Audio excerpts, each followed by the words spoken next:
कक्षा 12वीं के लिए इतिहास एनसीईआरटी की पुस्तक भारतीय इतिहास के कुछ तत्व भाग 1 हिंदी माध्यम के विद्यार्थियों के लिए। भाग 1 विषय 1 ईंटें, मनके तथा अस्थियां। इसके अंतर्गत उपभाग 6.1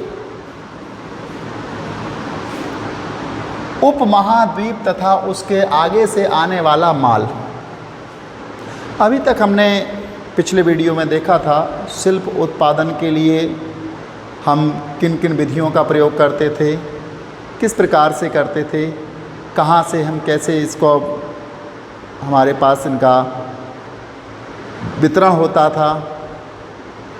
आज हम इसको देखेंगे कि हम इसके लिए कच्चा माल कहाँ से प्राप्त करते थे। शिल्प उत्पादन के लिए हम कच्चा माल कहाँ से प्राप्त करते थे। तो इसके लिए हमने यहाँ शीर्षक दिया है एनसीईआरटी ने, उपमहाद्वीप तथा उसके आगे से आने वाला माल। यहाँ हड़प्पावासी शिल्प उत्पादन हेतु माल प्राप्त करने के लिए कई तरीके अपनाते थे। हड़प्पावासी शिल्प उत्पादन के लिए जो माल प्राप्त होता था उसके लिए कई तरीके अपनाते थे। इससे पूर्व में हम आपको बताना चाहते हैं कि उस समय यातायात के साधन थे दो प्रकार से, एक तो स्थल यातायात और एक जल यातायात। स्थल यातायात का हमें उदाहरण एक मिलता है, हमें साक्ष्य प्राप्त होता है।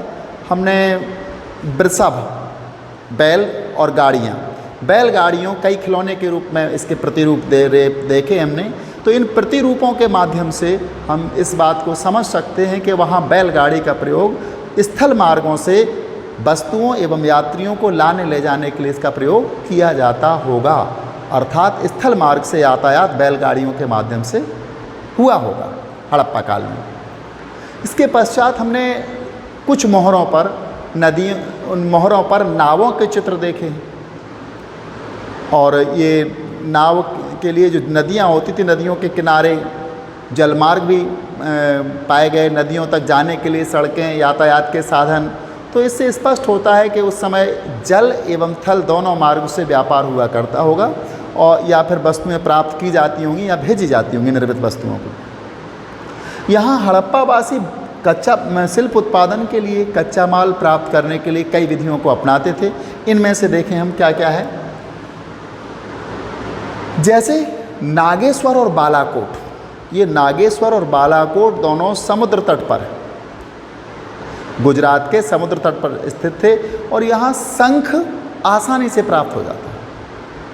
इस शंख से विभिन्न प्रकार की शिल्पकारी, विभिन्न प्रकार की वस्तुएं बनाई जाती थीं, इनमें चूड़ियाँ भी शामिल थीं। तो हड़प्पा वासियों ने जहाँ शंख प्राप्ति के जो स्थल थे नागेश्वर और बालाकोट, वहीं पर जाकर बस्तियाँ बना ली थी। ये उनका पहला तरीका था शिल्प के कार्य उद्योग के लिए माल प्राप्त करने का या कच्चा माल प्राप्त करने का। उन्होंने जब देखा कि यहाँ पर बालाकोट और नागेश्वर में शंख आसानी से प्राप्त हो जाते, तो क्यों ना हम शिल्पियों की बस्तियाँ वहीं पर बसा दें। ये पहला तरीका था। बालाकोट जहाँ शंख आसानी से उपलब्ध हो जाता था, बस्तियाँ स्थापित की। ऐसे ही कुछ अन्य पुरास्थल थे और केवल एक उदाहरण नहीं है, इसके लिए और भी उदाहरण है। एक अन्य उदाहरण है, अन्य पुरास्थल थे जैसे कि सुदूर अफ़गानिस्तान में सोरतुघई, सुदूर अफ़गानिस्तान में जो सोरतुघई बसा हुआ है, वहाँ पर बहुत ही कीमती, अत्यंत कीमती एक पत्थर था लाजवर्द मणि। बहुत ही कीमती पत्थर था लाजवर्द मणि। यहाँ सोरतुघई के वहाँ प्राप्त होता था, नज़दीक से, पास से। तो वहाँ सोरतुघई बसा लिया गया था। सुदूर अफ़गानिस्तान में सोरतुघई भी इसलिए बसाया गया था कि वहाँ पर बहुत ही कीमती एक पत्थर था लाजवर्द मणि, ये वहाँ प्राप्त होता था, इसलिए इस शहर को वहाँ बसा लिया गया था। सबसे अच्छे स्रोत के निकट था। तथा लोथल, जो हमारे गुजरात में एक हड़प्पा कालीन स्थल है, लोथल कार्निलियन। लोथल किस काम के लिए था? कार्निलियन, एक अत्यंत महंगा लाल रंग का पत्थर होता था, उपरत्न इसको कहते थे। ये कहाँ मिल जाता था? लोथल। तो यहाँ हमने कार्निलियन पत्थर प्राप्त करने के लिए लोथल बसा लिया वहीं पर। और ये भी एक शिल्प उद्योग के लिए कच्चा माल प्राप्त करने की विधि के अंतर्गत आ गया, कि गुजरात में भड़ौच के पास। अब बात करते हैं हड़प्पा कालीन जो सबसे महत्वपूर्ण वस्तु हमें प्राप्त हुई है, और उस वस्तु का नाम है मोहर। जो मोहर वहाँ हमें प्राप्त हुई है वो मोहर सेलखड़ी नामक पत्थर से बनी हुई है, और सेलखड़ी नामक पत्थर हमें राजस्थान के दक्षिणी राजस्थान तथा उत्तरी गुजरात से प्राप्त होता था सेलखड़ी नामक पत्थर।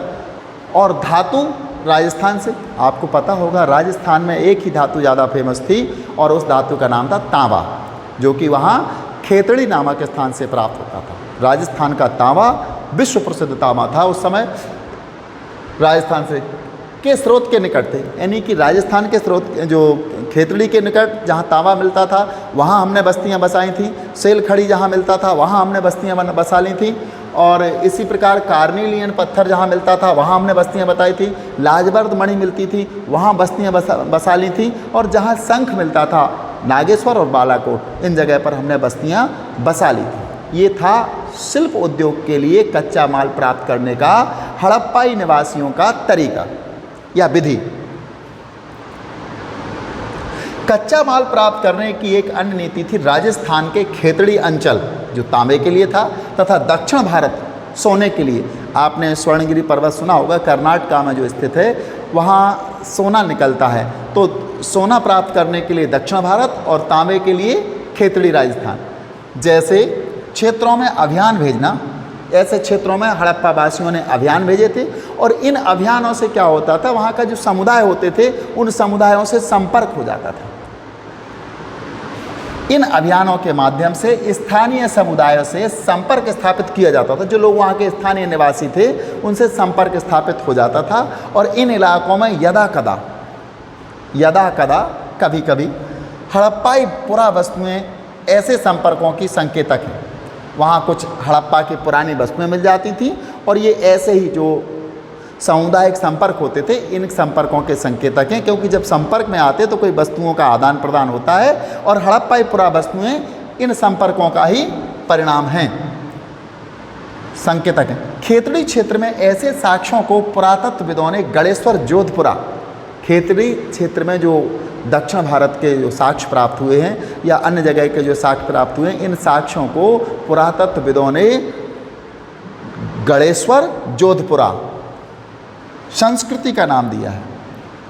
इस संस्कृति के विशिष्ट मृदभाण, गणेशपुर और जोधपुरा संस्कृति के जो विशिष्ट मृदभाण थे वो हड़प्पाई मृदभाणों से भिन्न थे। जो हड़प्पाई मृदभाण थे उससे वो भिन्न थे, तथा यहाँ तांबे की वस्तुओं की असाधारण संपदा मिली है।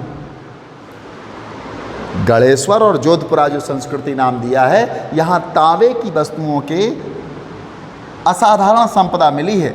ऐसा संभव है कि इस क्षेत्र के निवासी हड़प्पा सभ्यता के लोगों को तांबा भेजते थे, यानी गणेश्वर और जोधपुरा क्षेत्र के निवासी हड़प्पा वासियों को तांबा भेजते थे।